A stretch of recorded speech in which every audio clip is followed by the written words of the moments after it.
We're going to talk for a minute about integers. Through elementary school and early middle school, you work only with positive numbers, numbers to the right of 0 on the number line. As math gets more complex, you need negative numbers to describe situations. You've already seen, you've done computations or calculations where the result was negative, the sum or product was negative. So we need these negative numbers to describe real situations. So we start working with all numbers, numbers to the right of 0 on the number line and numbers to the left.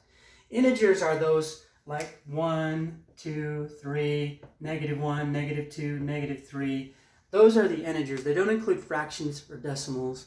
You're going to work with fractions and decimals, obviously, but we start with the integers so that you really begin to understand how negatives and positives interact with each other, whether you're multiplying, adding, subtracting, or dividing. So integers, let's just talk about an important aspect to understand when you're dealing with integers is their absolute value, their power, what they're actually worth. And a good way to look at that is if we take into consideration something like $25. Everybody knows what $25 is. 5 $5 bills, 2 10s and a 5, 25 ones. Everybody understands the value of $25, I think. But $25 can go two different ways. We have $25 earned.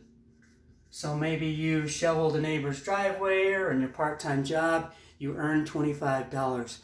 And that's like a positive amount. That's coming into my bank account. I get to add it to my wallet. I get to add it to my bank account. There is also $25 spent. So I see something I want to buy and I spend that money. Still $25, but that's a negative to me. So two different things happening with the same dollar amount.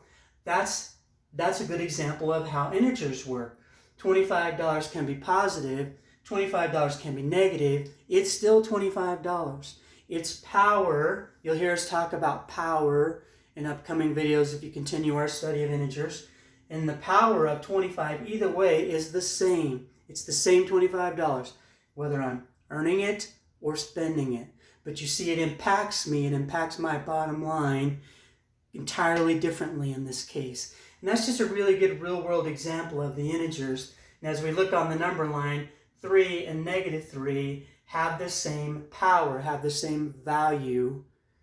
They're just on different sides of the number line. One can affect me negatively, one can affect me positively.